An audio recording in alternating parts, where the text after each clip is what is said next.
I'm thinking about this in USA, because I know you're from USA as well, right? Detroit, I know Detroit, I used to work in Detroit, building skyscrapers over there.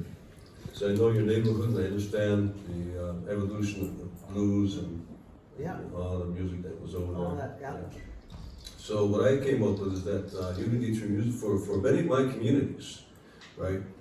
Music isn't just a form of entertainment, it's a tool for survival, solidarity, and identity. Our local drum circles, our hip-hop collectives, right? Our community chorus or our poet gatherings are often spaces where our people come together to this day. And a lot of it's the hip-hop and the transcendence of music now, the trance. Affirm belonging, so we have to affirm that we can belong to this and sing and drum together, which reinforces our collective memory, our identity, especially in places where communities have been displaced or marginalized. Okay, when they try to keep you down from grassroots music, which is traditional, right? We also think that, we can generate opportunities. Grassroots music scenes can lead to recording projects, local festivals, tourism, cross-cultural collaborations that bring economic and educational benefits. For example, indigenous hip-hop crews across North America and even in Australia have created pathways into arts careers while also offering mentorship and alternatives to cycles of violence of poverty or poverty. The challenges of our communities, though. Now, what are the challenges of our indigenous communities? Right? Despite this, there are persistent barriers when trying to share our music stories more widely. Structural exclusion. Structural exclusion, what does that mean?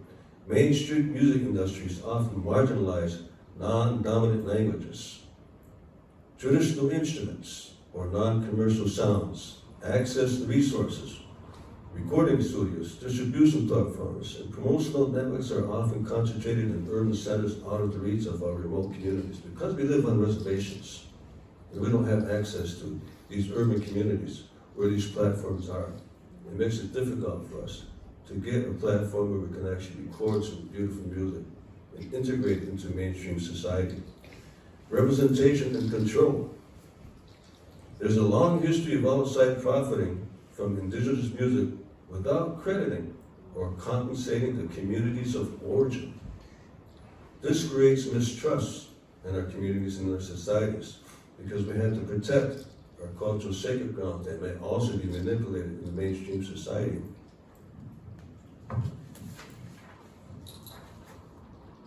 It reshapes narratives, but it's showing resilience, creativity, and continuity where stereotypes often portray only tragedy. It educates wider audiences about histories, languages, and philosophies that otherwise remain marginalized. It can open doors for younger indigenous artists to sustain careers and amplify their voices. But there are also tensions with our elders. And these are our medicine people.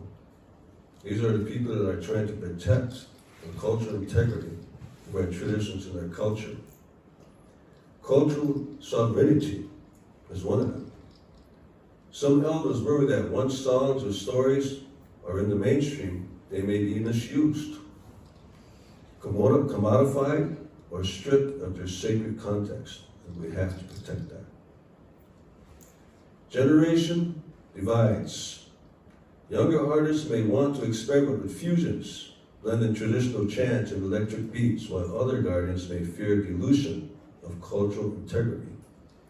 Balance between sharing and protecting. Certain songs, dances, or stories are not meant to leave the community. And the line between what can be shared and what must be kept is an ongoing negotiation. At its best, grassroots organizing through sound creates bridges. It gives indigenous youth pride in their heritage, sustains cultural practices, and can translate into real-world opportunities.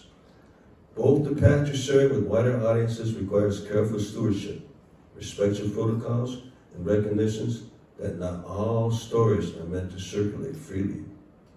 And that's the message that we had, to the people across the board, in North America, South America, and the world, wherever we travel. We can take care of each other, and we can respect each other. And that's all that I got there.